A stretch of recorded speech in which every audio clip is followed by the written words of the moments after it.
dituduh mencuri di supermarket. Tak disangka, semua pegawai langsung bersujud mohon ampun saat tahu gadis ini ternyata. Sebelum mulai kisahnya, terima kasih banyak untuk para penonton setia channel Dinda Story TV yang sudah like, komen, dan subscribe. Saya doakan rezekinya semakin lancar, terbebas dari hutang, dan selalu diberikan kesehatan. Amin. Tanpa berlama-lama lagi, bismillah, mari kita mulai kisahnya. Namanya Nadia. Seorang gadis muda berusia 21 tahun, yang sejak kecil hidup tanpa kehangatan pelukan ibu dan tak pernah tahu seperti apa wajah ayahnya. Ia dibesarkan di sebuah panti asuhan sederhana di pinggiran kota Surabaya, tempat yang menjadi rumah, sekolah, dan tempat ia belajar memahami arti hidup. Sejak kecil, Nadia sudah terbiasa menahan diri. Saat anak-anak lain berebut makanan, Nadia memilih mundur dan menunggu.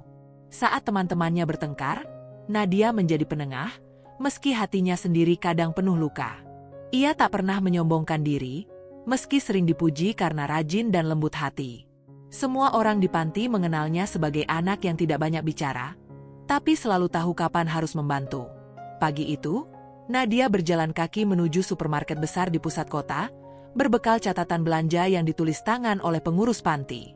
Di tangannya tergenggam kuat sebuah amplop kecil berisi uang kertas yang dikumpulkan dari sumbangan warga sekitar dan para donatur. Ia mengenakan kerudung polos dan baju sederhana. Di kakinya, sandal jepit tipis yang bagian talinya sudah berwarna abu-abu karena sering terkena air. Tas belanja plastik kusam yang ia bawa tampak terlipat rapi di lengannya. Tak ada perhiasan di tubuhnya, kecuali sebuah liontin kecil di leher yang selalu disimpannya dekat dada. Langkahnya tenang. Wajahnya bersih meski kulitnya terlihat lelah. Tapi di antara semua yang sederhana itu, ada satu hal yang mencolok. Senyum kecil yang tak pernah pergi dari bibirnya. Ketika sampai di depan pintu supermarket yang terbuka otomatis, Nadia berhenti sebentar. Ia tidak tahu, hari itu akan menjadi hari yang mengubah hidupnya. Tapi yang pasti, meski segala hal tentangnya tampak sederhana dan tak mencolok, senyum itu tetap ada. Senyum yang bertahan di wajahnya. Sebelum semuanya berubah. Baru masuk ke dalam supermarket, suasananya terasa dingin. Ia melangkah pelan, matanya menyapu ke arah daftar belanjaan sambil sesekali melihat kerak-rak yang ia lewati. Tapi belum jauh ia masuk, suara bisik-bisik langsung terdengar dari arah kasir. Tuh anak panti masuk sini. Gumam seorang kasir muda sambil mengunyah permen karet. Ia menyikut teman di sebelahnya. Jangan-jangan mau nyolong, jawab temannya sambil tertawa kecil. Mata mereka mengikuti gerak langkah Nadia, seperti pengawas toko yang sudah yakin seseorang bersalah bahkan sebelum tahu apa yang terjadi. Ngapain juga belanja di tempat mahal kalau nggak punya uang? Salah alamat kali, tambah pegawai lain yang sedang menyusun kaleng susu. Ia tak berusaha merendahkan suaranya, seolah memang sengaja agar Nadia mendengar. Nadia mencuri pandang. Tapi ia buru-buru menunduk dan pura-pura tak peduli. Tangannya meraih beberapa bungkus roti, satu kaleng susu bubuk, sabun mandi dan sabun cuci piring sesuai catatan. Ia berhenti sejenak di lorong minuman, memastikan tak ada yang kelupaan. Yang penting cukup. Jangan sampai ada yang kekurangan, bisiknya pelan, menenangkan dirinya sendiri. Namun setiap langkahnya terasa berat, karena tatapan-tatapan menusuk yang terus mengejarnya dari belakang. Saat ia tiba di kasir, ia menyusun barang-barang dengan rapi di atas meja. Petugas kasir muda menatapnya tanpa senyum. Uangnya mana? Tanyanya cepat, tanpa basa-basi. Nadia langsung mengeluarkan amplop coklat dari saku baju. Ini mbak. Uangnya pas, ucapnya dengan suara lembut, sambil menyodorkan uang dan mengambil struk dari mesin yang mencetak otomatis. Kasir itu menerima uangnya dengan ekspresi datar, lalu memeriksa barang satu persatu. Tapi setelah struk keluar, tatapan curiga tetap saja belum hilang. Jangan sampai ada barang yang gak ke-scan. Banyak yang begitu soalnya. Tambahnya sambil melipat tangan di dada, nadanya tajam dan penuh curiga.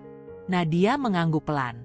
Ia tak membalas, tak membantah, tak membela diri. Tapi di dalam dadanya, ada rasa sesak yang mulai tumbuh perlahan. Ia baru saja membayar dengan uang hasil sumbangan orang-orang baik. Tapi tetap saja, ia dianggap bisa mencuri. Dan belum ada yang tahu, kejadian yang lebih menyakitkan sedang menunggunya di depan pintu keluar. Begitu Nadia melangkah keluar melewati sensor pintu, tiba-tiba terdengar bunyi alarm yang nyaring dan memekakkan telinga. Suara itu mengejutkan semua orang. Beberapa pengunjung yang baru masuk langsung menoleh, dan 2 pegawai yang sedang mendorong troli berhenti di tempat. Wajah Nadia seketika berubah pucat. Ia menoleh ke belakang dengan panik, mencoba mencari tahu apa yang salah. Tapi sebelum sempat bertanya, seorang satpam yang berdiri di dekat pintu langsung bergerak cepat menghampirinya. "Heh kamu, berhenti di situ!" bentak satpam itu dengan suara lantang sambil menarik lengan Nadia kasar. Nadia terhuyung mundur, kaget. "Tunggu pak, saya sudah bayar, ini struknya," ucapnya terburu-buru sambil mengeluarkan kertas kecil yang agak lecek dari sakunya. Tangannya gemetar, suaranya bergetar. Satpam itu tidak melihat struknya, hanya melirik sekilas lalu berkata, "Ah modus, banyak yang kayak kamu. Bilangnya bayar, padahal ada barang yang disembunyikan." Mendengar itu, 2 pegawai lainnya ikut datang. Salah satu SPG menunjuk ke arah tas plastik Nadia dengan ekspresi sinis. "Nih anak kampung pura-pura beli, padahal pasti ada yang diselipin di bajunya," katanya keras-keras, sengaja agar semua orang dengar. "Kasih pelajaran aja, biar kapok. Jangan kasih ampun, nanti makin berani," timpal pegawai lain sambil menggulung lengan bajunya. Nadia menggeleng panik. "Saya nggak nyuri sumpah. Ini semua barangnya saya bayar. Tadi kasirnya sudah hitung. Ini barang dari daftar belanja panti." Belum selesai ia bicara, tas plastik di tangannya disobek paksa oleh tangan kasar pegawai pria. Isi belanjaan jatuh berserakan ke lantai. Susu bubuk, sabun, roti kering, semua berguling dan terdengar bunyi tumpahan kecil. Beberapa botol terjatuh dan menggelinding ke bawah rak. Nadia menunduk refleks, mencoba mengambilnya, tapi belum sempat membungkuk, jilbab lusuh yang ia kenakan ditarik dari belakang. Tubuhnya tersentak ke belakang, hampir terjatuh. "Buka jilbabnya. Jangan-jangan dia nyelipin sesuatu di dalam," bentak pegawai pria itu.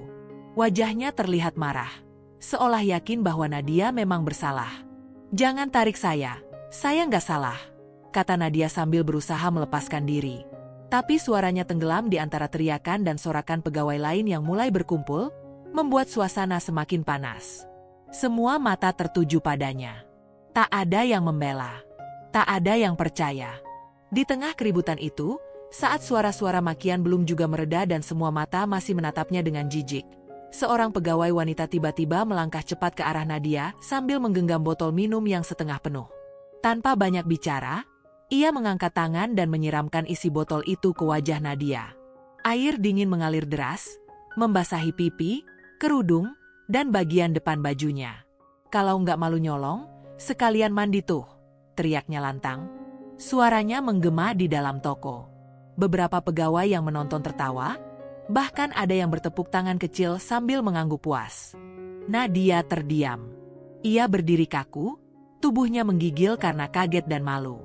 Air menetes dari kerudungnya ke lantai. Tangannya yang gemetar mencoba menyeka wajahnya, tapi ia tak sanggup berkata apa-apa. "Aku tidak mencuri," ucapnya pelan. Suaranya hampir tak terdengar.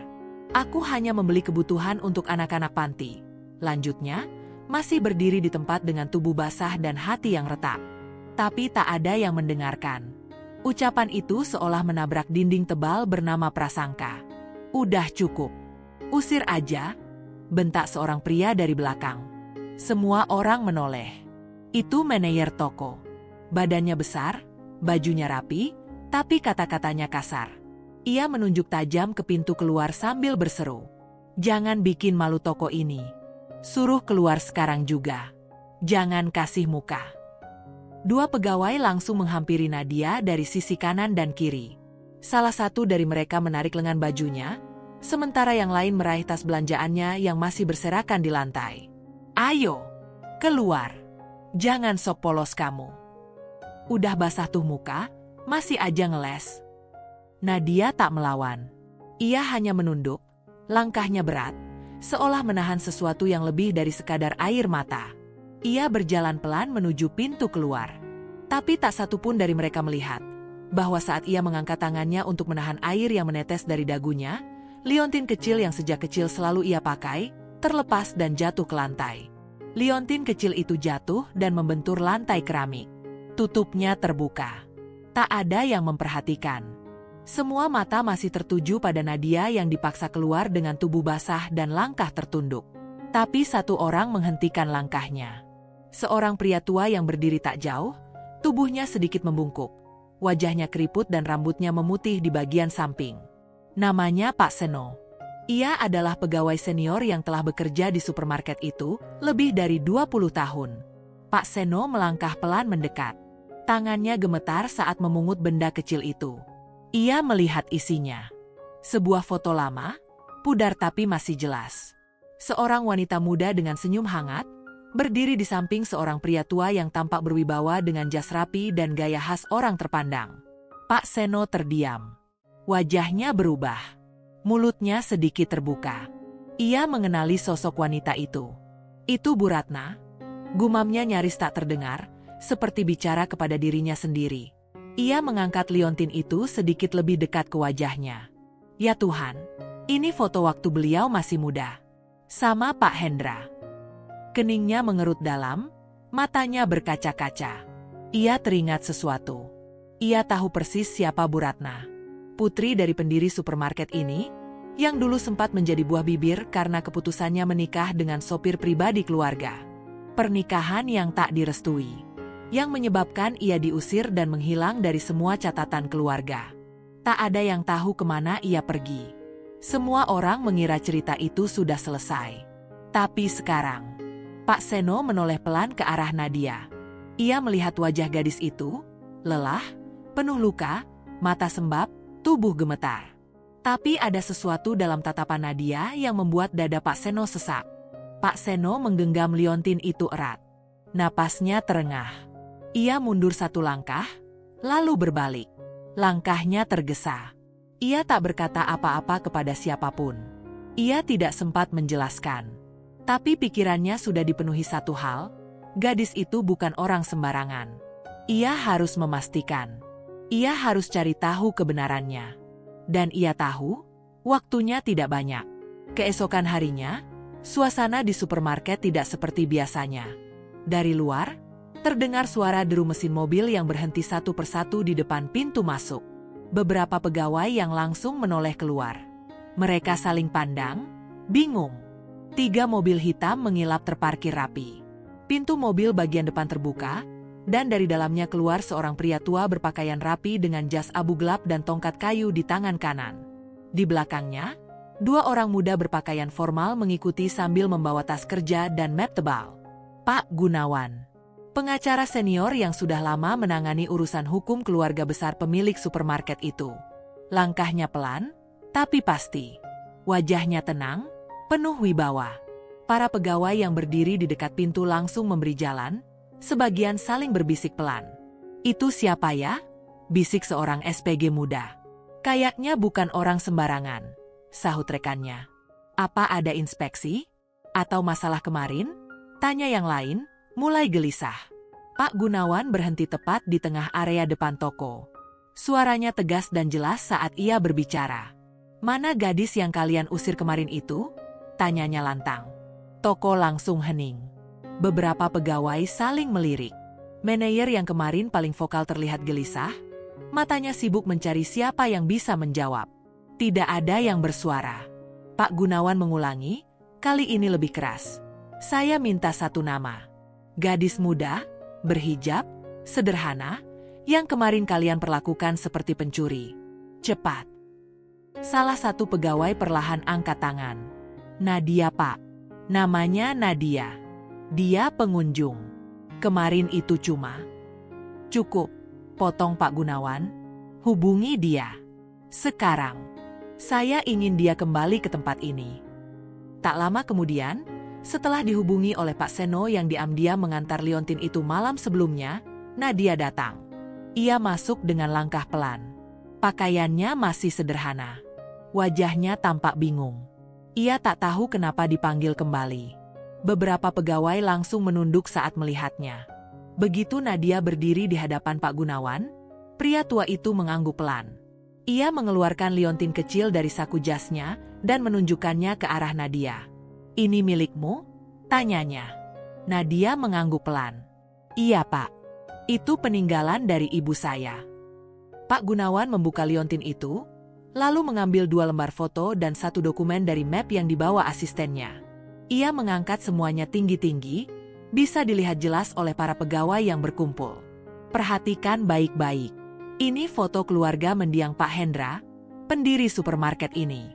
Dan ini, surat wasiat resmi yang ditandatangani langsung oleh beliau, ucapnya tegas. Semua yang melihat mulai gelisah. Beberapa mulai menyadari, siapa sebenarnya gadis yang kemarin mereka usir dengan hinaan. Gadis ini bukan pencuri, ucap Pak Gunawan dengan suara tegas. Nadanya tak meninggi tapi cukup keras untuk membuat semua yang mendengar langsung terdiam. Ia menoleh ke kanan dan kiri, memastikan tak ada lagi yang berani menyela. Saya dengar kalian bahkan tidak menemukan satupun bukti kalau dia mencuri. Tidak ada barang yang hilang. Tidak ada laporan kerugian. Tapi kalian mempermalukannya di depan umum seolah dia penjahat. Beberapa pegawai mulai menunduk. Wajah mereka tegang. Manajer toko yang kemarin paling keras membentak Nadia terlihat goyah. Tangannya gemetar di samping paha, bibirnya tertutup rapat. Ia tidak berani mengangkat kepala. Ia adalah cucu kandung mendiang Pak Hendra. Lanjut Pak Gunawan sambil menunjuk langsung ke arah Nadia yang berdiri di sampingnya. Pak Hendra, pendiri supermarket ini, yang membangun dari nol, yang dulu kalian puja-puji. Semua saham telah diwariskan padanya sejak ibunya, Bu Ratna, meninggal dunia. Mustahil, bisik salah satu pegawai laki-laki yang berdiri di barisan belakang. Ratna itu, yang dulu diusir itu? Tanya yang lain, masih tak percaya. Pak Gunawan mengangguk. Ia membuka map besar yang dibawanya dan mengeluarkan beberapa dokumen yang dilindungi plastik bening. Ini hasil pemeriksaan data sipil. Ini foto keluarga asli.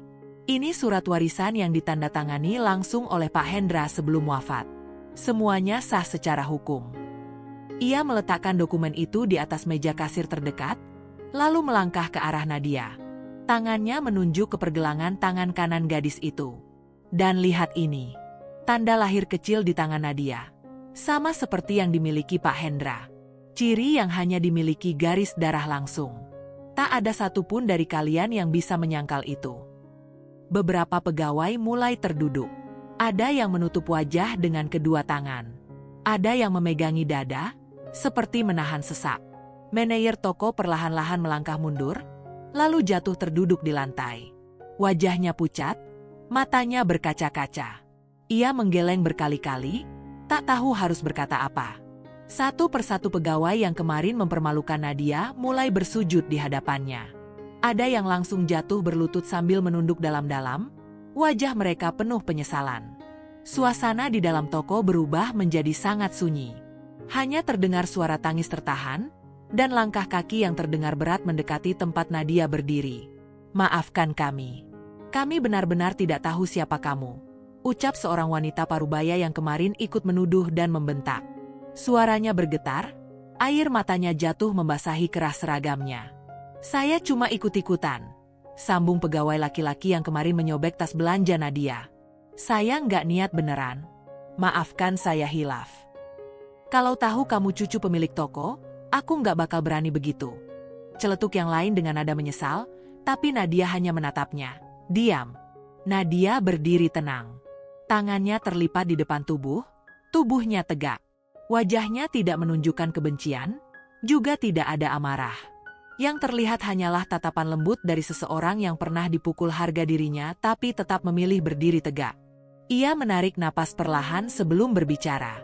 Kalian minta maaf ke aku karena kalian tahu siapa aku sekarang, ucap Nadia dengan suara tenang, pelan, tapi terdengar jelas di seluruh ruangan. Beberapa orang yang bersujud menunduk lebih dalam. Ada yang menangis lebih keras. Ada yang hanya bisa menggigit bibir menahan malu. Nadia melanjutkan, tanpa meninggikan suara sedikit pun. Maaf kalian bukan karena aku siapa-siapa. Tapi maaflah pada diri kalian sendiri yang sudah kehilangan hati nurani. Kalian perlakukan orang lain seperti sampah hanya karena penampilan. Padahal kalau kalian mau sedikit saja mendengar, semuanya tidak perlu terjadi. Tak ada yang menyahut. Tak ada yang membela diri. Kalimat itu masuk ke kepala, tapi lebih dalam lagi, menusuk ke hati. Karena hari itu, mereka tidak hanya melihat kebenaran. Mereka dipaksa merasakannya. Kalau aku bukan cucu dari pemilik supermarket ini, apa kalian masih akan minta maaf? Atau kalian akan terus menertawakan aku? Menyiramku dengan air seperti binatang? Membentakku seperti aku ini sampah? Suara Nadia tetap pelan, tapi tiap katanya terdengar jelas. Aku tidak butuh diperlakukan istimewa karena aku cucu pemilik toko. Aku tidak bangga karena punya darah dari orang kaya. Tapi aku kecewa karena kalian semua yang katanya bekerja melayani pelanggan, justru mempermalukan orang hanya karena penampilannya. Ia menarik napas pelan, lalu melanjutkan. Kalian tahu apa rasanya dihina di depan umum? Saat kalian tahu diri kalian tidak bersalah? Kalian tahu apa rasanya ketika semua orang menuduh, dan tak satu pun memberi kesempatan untuk menjelaskan? Semua ini bukan tentang aku. Bukan tentang warisan, bukan tentang saham, bukan tentang jabatan. Ini tentang bagaimana kalian memperlakukan orang lain. Hari ini aku bisa berdiri di sini karena kebetulan liontin itu jatuh. Karena kebetulan ada yang kenal fotonya. Tapi bagaimana dengan orang lain yang tidak punya liontin? Yang tidak punya bukti? Berapa banyak orang yang sudah kalian permalukan hanya karena mereka terlihat miskin? Nadia melangkah pelan ke depan, mendekati mereka. Aku tidak butuh kalian tunduk karena aku pemilik toko ini sekarang. Tapi aku ingin kalian menunduk karena kalian sadar. Kalian sudah kehilangan rasa hormat pada sesama manusia. Kalian terlalu cepat menghakimi. Terlalu cepat merendahkan. Ia berhenti sejenak, lalu menatap langsung ke arah manajer toko. Dan kamu, katanya dengan nada tegas. Kamu yang paling lantang kemarin. Yang teriak paling keras menyuruhku pergi.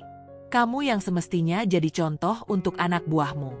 Tapi kamu malah jadi yang paling duluan menuduh.